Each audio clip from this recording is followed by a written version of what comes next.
जय मिथिला जय मैथिली। हम महालक्ष्मी मिश्रा सब मिथिलावासी के स्वागत करे छी और जतेक मधुश्रावणी पूजे वाले छी हुनका सबके बहुत सारा शुभकामना दै छी। आइ हम दोसर दिनक कथा कहै छी तऽ आजुका वीडियो कनिटा लंबा हेतै कियाकि आइ कनिटा विशेष कथा छै। बिहला और मनसाक कथा, ओकर बाद विषहाराक कथा, फिर मंगला गौरी कथा। तो अहाँ सब ध्यानपूर्वक तीनों कथा का अंत तक सुनब और लाइक शेयर और कमेंट जरूर करब। तो अहाँ सब सुनल जा बिहला और मनसा कथा। मनसा महादेवक मानस पुत्री छली। ओ जन्मते युवती भ गेली। नांगट रहला कारणे हुनक लाजक रक्षा हेतु साँप हुनका देह में लेपटाई गेल। एहि सबसँ गौरी अप्रसन्न भ गेली। तैं हेतु मनसा के कैलाश त्याग अन्य जगह जाय पड़लनि। महादेवक कृपा सँ ओ मृत भुवन चलि एली। हुनका इच्छा छल जे लोक हुनक पूजा करे। ओहि समय में मृत लोक में चंद्रधर चंदू नामक एक पैघ सौदागर रहे। पैघक देखौंसी आनो लोक करैत अछि। तें मनसाक मन में भेल जे पहिने चंदुए हमर पूजा करे तो देखा देखी आनो हमर पूजा करे लागत। चंदू महादेवक परम भक्त छल। ओ महादेव के छोड़ आन देवताक पूजा करब नहीं गछलक। ओकर उत्तर छल जे दहिना हाथ में हम महादेव के देने छियनि आ बामा हाथ हम अहाँ के पूजा क सकै छी। मनसा के ई नहीं जचल। ओ तमसा गेली। चंदूक 6 गोटे बेटा के ओ सांप सँ डसबाक मारि देलनि। चंदू के बुढ़ारी में पुनः एक बेटा भेल। हुनक टिप्पणी देख ज्योतिषी कहलक जे इहो बेसी दिन नहीं जीता। हिनका विवाह दिन कोहरे में सांप डसि लेत। चंदू अत्यंत दुखी भेला, किंतु साध्य कोन। ओहि बेटा के नाम लक्ष्मीधर बाला लखनदर पड़ल। लक्ष्मीधर के 6 मास भेला पर चंदू अपन पत्नी के जिद पर एहन कन्या से विवाह करेबाक लेल प्रस्तुत भ गेला जकर टिप्पणी में चिर सोहाग योग छलैक। ओ पहाड़ पर एकटा एहन कोठा बनबौलनि जे सब दिस सँ निमुन्न छलैक। बिढ़नी आ बिढ़नी के पहरा पड़ल जे ओहि प्रॉपर्टी में कोनो सांप के नहीं आबऽ दैत। ओहि कोठा में लखनदर के विवाह 12 वर्षक परम सुंदरी आ सुलक्षण कन्या बिहुला सँ भेल। जखन ओ कन्या के संकोबर करैत रहैत तखने कोनो बाटे एकटा सांप आबि हुनका डसि लेलक। लखनदर तत्काले मरि गेला। लोक सब हुनका दाह संस्कार लेल गंगा कात ल गेल। बिहुला परम सती छली। ओ स्वामी के संग श्मशान घाट चलि गेली। लोक सबके ओ मुर्दा गाड़े नहीं देलनि आ ओ सबके कहलथिन जे हमरा जेना होइत तेना हम हिनका जियाब। बिहुला केरा के थाम के एक नाव बना ओहि में सब मुर्दा के संग अपनो बैस गेली और गंगा में नाव के भसिया देलनि। लोक सब बहु मना केलक, लेकिन जिद देख अंत में लोक हुनका अपन भाग्य पर छोड़ देलक। ओ बिना अन्य जलक गंगा में मुर्दा के संग कईक दिन तक भसियाइत रहली। सबक मांस गली गली खसे लागल। केरा के थाम सड़ के टूटे लागल। भसियाइत भसियाइत ओ बेर प्रयाग पहुंचल। बिहुला ओतय त्रिवेणी घाट पर एक धोबिन के कपड़ा खींचैत देखलखिन। ओकरा संग एक चिलका छलै। ओ चिलका ओकरा दिक्कत करैत छलै। बीच बीच में साड़ी खींच लैत छलैक। अंत में धोबिन ओकरा जान सँ मारि खींचल साड़ीक तर में झाँपि देलक। फेर जखन कपड़ा खींचल भ गेलै तखन चिलका के जिया देलक आ ओकरा कांख तर ल माथ पर नुआ के मोटा उठा घर विदा भेल। बिहुला के भेलनि जे ई धोबिन सँ हुनक काज भ सकैत अछि।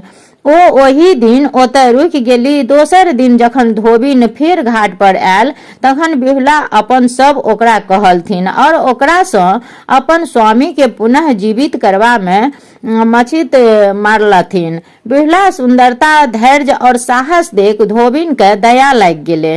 धोबिन बिरला के संग ल इंद्रक दरबार पहुंचल।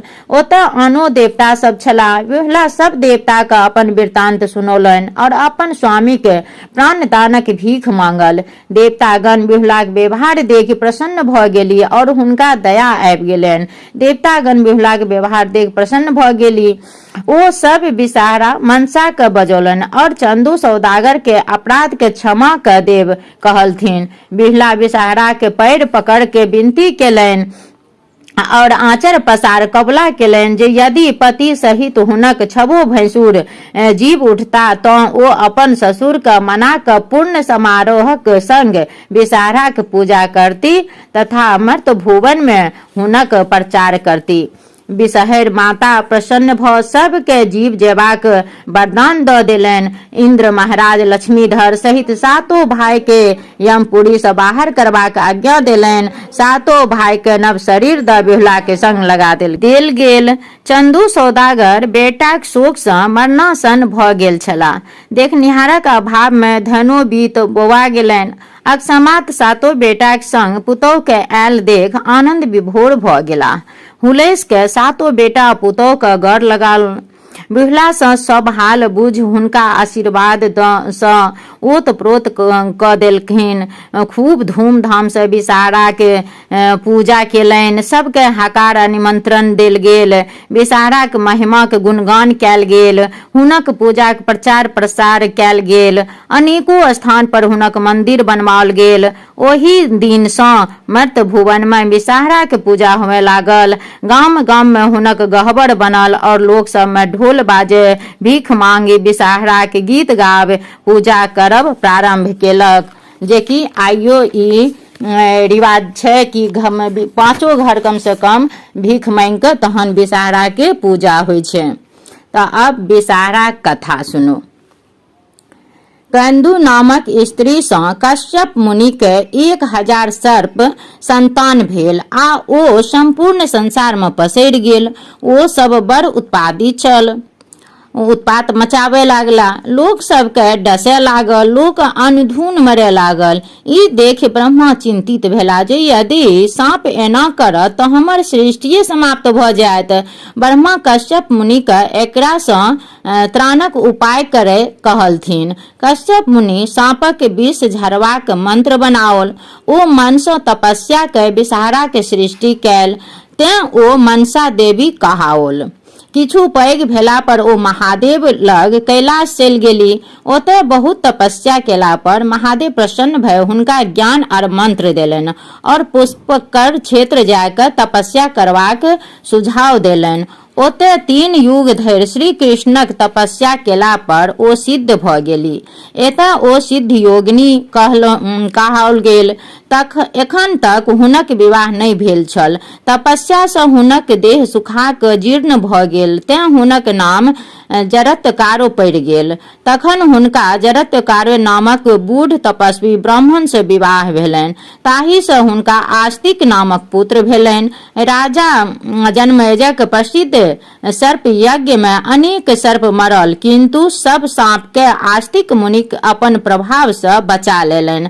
आषाढ़क संक्रांति से नाग पंचमी धरि विषहाराक पूजा पसीजक पात पर होइत अछि। विषहारा पूजा केला सँ लोक के धन्य धानक वृद्धि होइत छैक और सांपक डर नहि रहै छैक। 12 नाम से विषहर विख्यात छथि। जगत गौरी, मनसा, जरत्कारो, वैष्णवी, सिद्धयोगिनी, नागेश्वरी, शैवी, जरत्कारो प्रिया, नागभगिनी, आस्तिक माता, विषहारा और महाज्ञान युक्ता। ई 12 नाम लैत रहला सँ लोक के अपना और ओकर संतान के सर्प दशक भय नहि रह जाइत छै। ई 12 नाम पढ़ला सँ सांप भागि जाइत। आब अंत में मंगला गौरी कथा। श्रुति कीर्ति नामक एक राजा छला। हुनका बेटा नहि छल। ओ एहि लेल चिंतित रहैत छला। अंत में भगवती के आराधना केना आरंभ केलनि। भगवती प्रसन्न भ हुनका वरदान मांगे कहलखिन। राजा नतमस्तक भ गेल कहलखिन कि हे माता, अहाँके दयासँ हमरा कोनो वस्तुके कमी नहि अछि, मात्र एक पुत्र छोड़ि। यदि अहाँ हमरासँ प्रसन्न छी तऽ हमरा एकटा पुत्र दिअ। भगवती बजली, हे सेवक, तोरासँ हम अत्यंत प्रसन्न छी, किंतु तोरा भाग्य में बेटा नहीं लिखल छो, तथापि हम तोरा बेटा देबो। यदि सर्वगुणी बेटा लेब तो ओ 16 वर्ष जीतो, और यदि चिरंजीवी बेटा लेब तो महामूर्ख होता। आब कह केहन बेटा लेबाक छ। भगवती बात राजा के सोच में दऽ देलकनि आ ओ रानी से विचार केला के उपरांत सर्वगुणी बेटा के वरदान मांगलनि। भगवती हुनका आदेश देल, हमर मंदिरक द्वार पर जे आमक गाछ छैक ताही में से एकटा आम तोड़ि कऽ अपन पत्नी के खुआ दहक, लगले हुनका गर्भ रहि जेतनि। राजा खुशी खुशी रानी के भगवती के आदेश अनुसार आम खुओलनि। रानी के गर्भ रहल समय पर हुनक कोख से सुंदर बालकक जन्म भेल। ओकर नाम राजा चिरायु राखल। समय बीतय लागल। भगवती कथना अनुसार राजकुमार पढ़ लिख सर्वगुण संपन्न भ गेला। माय बाप अर्जन परिजन सबके अपन व्यवहार से प्रसन्न राखे लागल। देखते देखते ही राजकुमार के 16 वर्ष आबि गेलनि। राजा के चिंता बढ़ गेलनि, बेटा के मृत्यु अपने सोझा में कोना देखता। राजा राजकुमार के अपन सार के सुपर्द क देल और कहल जे अहाँ हिनका काशी ल जाउ। जावत जीवत तावत हुनक सुख सुविधा के पूर्ण ध्यान राखब। मरणोपरांत हिनका राजकुमारक योग्य सम्मान सहित मणिकर्णिका पर दाह संस्कार क्रियाकर्म क के घूर आयब। मामा भगना काशी के रास्ता में जाइत जाइत आनंद नगर पहुंचला। ओतऽ वीरसेन नामक राजा राज करैत छलाह। हुनका मंगला गौरी नामक एक सुंदर असुलक्षण कन्या रहथिन। हुनक विवाह आइए रात होबे लेल छलनि। राजकुमार फुलवाड़ी में सखी सभक संग गौरी पूजा हेतु फूल लोढ़ैत छली। गप्पे सप्पे में कोनो सखी तमसा क राजकुमारी के रानी कहि देलकनि। दोसर सखी सब एहि पर ओकरा खूब पछतैत कहलनि जे एहन शुभ दिन में एहन अशुभ बात ओ राजकुमारी के किया कहलह। किंतु राजकुमारी कहि उठली, दूर एकरा रानी कहने कि हम विधवा भ सकै छी। हमरा कुल में तो आइ धरि कियो नहि राण भेल अछि। हमरा ओतय तऽ सब कियो गौरी के तेना के गोहरौने रहे छै जे विधवा होबे असंभव। वरन हमरा हाथक अक्षत जाहि बर के माथ पर पड़ि जेतै तऽ ओ यदि अल्प आयु रह तैयो गौरी कृपा से चिरायु भ जायत। संजोग बस बात जे चिरायु मामा के संग ओही फुलबाड़ी में ठहरल छला। राजकुमारी के गप हुनका दुनू गोटा के कान में पड़ल। मामा जी सोचलनि जे यदि एहि राजकुमारी के संग हुनका भगना के विवाह भ जाय तऽ अल्प आयु रहैत ई चिरायु भ सकैत छथि। संजोग एहन जे राजकुमारी के विवाह ब्राह्मी देशक राजा दृढ़ वर्मा के बेटा सुकेतु वर्मा से होइत निश्चित छल। बड़ बरियाती साँझ खन ओही फुलबाड़ी में डेरा खसलक। सुकेतु वर्मा परम कुरूप मूर्ख आर बहिर छला। बड़क बाप पित्ती विचारलनि जे एहन कुरूप मूर्ख यदि मरबा पर जायत तऽ कन्या वाला बर के घुमा देत। तैं हेतु कोनो सुंदर बर के ल मरबा पर जेबाक चाही। विवाहक बाद मार पीट के ओकरा भगा देबे और सुकेतु कोबर में बैसा देबनि। तावत बरियाती सभक नजर सुंदर भव्य चिरायु पर पड़ल। ओ सब भरि राति लेल मामा से चिरायु के याचना केलन जे मामा तो मने मन ई चाहते छला। ऊपर थोड़े काल नाकर नुकुर केलनि, पुनः अनुमति दऽ देलनि। आब बरियाती लोकनिक सुकेतु के डेरा पर छोड़ि मंगनिक बर चिरायु के संग ल विवाहक स्थल पर पहुंचला। शुभ शुभ के सब कार्य संपन्न भेल। गौरी शंकर प्रतिमा के समक्ष सिंदूरदान भेल। बड़ चिरायु मंगला गौरी के संग कोबर में सुतला। आइए रात चिरायु के 16 वर्ष पुरि गेलनि। निशा रात में काल गहुमन सांप रूप ध कोबरा घर पैस गेला। राजकुमारी के तावत नींद नहीं आयल छलनि। ओ भयंकर गहुमन के देख भयभीत भ गेली, किंतु साहस के भरि बाटी दूध साँपक आगू में बढ़ा देलनि और प्रार्थना कयल जे हे नागराज, हुनक पति के प्राण नहीं ली, बनन हुनका चिरंजीवी बना दिया, तो आजीवन हम नागराजक पूजा करब और व्रत राखब। गहुमन सांप राजकुमारी के गुहारी मान गेल और दूध पीब ओतही राखल पुरहर में पैस गेल। राजकुमारी तुरंत अपन केचुआ आंगी खोल पुरहर के मुंह बांध देलनि। ताबत चिरायु के नींद टूटलनि और राजकुमारी से किछु खयबाक लेल मांगलनि। हुनका बड़ भूख लागि गेल छलनि। कन्या अपन माय से खीर आ लड्डू आनि हुनकर भूख के तृप्त कयल। बड़ के हाथ धोबे काल हुनका आंगुर से पंचरत्न औंठी खसि पड़लनि, जे कन्या अपन आंगुर में पहिर लेलनि। बड़ पान सुपारी खा पुनः सुति रहला। बाद में जखन राजकुमारी सांप वाला पुरहर के फेंके गेली तो देखलनि जे सांपक स्थान पर एगो रत्नहार चकचका रहल अछि। ओ ओहि में हार के अपन गर्दन में पहिर लेलनि। भोर भेला पर मामा चिरायु के वापस ल गेलथिन और बरियाती सब सुकेतु के कोबर में पैसाबक चाहलक। राजकुमारी मंगला गौरी ई कहि हुनका रोक देलनि जे ओ हुनकर पति नहीं छथि, हुनक विवाह आन ककरो संग भेल छल। बड़ पक्ष वाला अब अरला और सबूत मंगलनि। मंगला गौरी कहलखिन जे राति में हुनका एक औंठी और एक हार भेटल छल।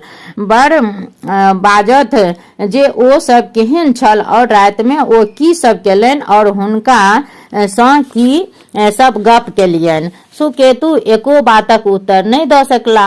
अंत में हार मान बड़ पक्ष वाला चलि गेल। राजा वीरसेन जखन सब चक्र चाल बुझलनि तखन अस्तंभित रहि गेला। राजा राजकुमारी के असली बर के चिन्है के लेल हुनक बास कोठा पर देलनि। ओतऽ एक चीक लागे देल गेल जतऽ से ओ कन्या लोग सबके देखैत रहती। राजा के धारणा छल जे असली बर अपन बियाही स्त्री के खोज में कहियो न कहियो अवश्य आओता, तखन राजकुमारी हुनका चिन्हि जेतनि। अंत में सएह भेल। चिरायु अपन मामा के संग काशी, प्रयाग, विंध्याचल आदि होइत 1 वर्षक बाद ओतऽ एला। देखैत देरी राजकुमारी चिचिया उठली जे वह हुनक बर जाइत छथि, वह हुनक प्राणनाथ जाइत छथि। वीरसेन दुनू मामा भगिना के कोठा पर बजाओल। राजकुमार राजकुमारी के प्रत्येक प्रश्नक उत्तर ठीक ठीक देलक। राजा आनंदित भ अपन सर कुटुंब के बजा पूर्ण धूमधाम से विवाहक उत्सव मनायल। बड़ कन्या के नाना प्रकारक आभूषण, हाथी, घोड़ा, सर, सिपाही संग लगाय विदा केलनि। चिरायु सब सामान ल कन्या सहित अपन राजधानी पहुंचला। राजा रानी जखन सुनलनि जे हुनकर बेटा पुतोह आबि रहल छै तऽ पहिने विश्वासे नहि होइन, कारण चिरायु के मुइला तऽ आब वर्ष पूरे पर अछि। लेकिन जखन बुझलनि जे बात सत्य अछि तऽ आनंदक पारावार नहि रहल। तार बेटा पुतोह आगू आब राजा रानी के प्रणाम केलनि। पुतोह मंगला गौरी सासू भरि पाँज के कोड़ा में बैसौलनि। मंगला गौरी के हुनका अपना नैहर में गौरी पूजा के रिवाज तथा कोना हुनकर अनुकंपा से सब कियो सतत सुहागिन रहत छनि से कथा कहि सुनौलनि। तें गौरी और नाग पूजाक सधवाक जीवन में बड़ महत्व अछि। अहाँ सब ई कथा सुनला के बाद विषहारा के मंगला गौरी के प्रणाम करू और फिर तेसर दिन के कथा आब फिर दोसर वीडियो में बताएब।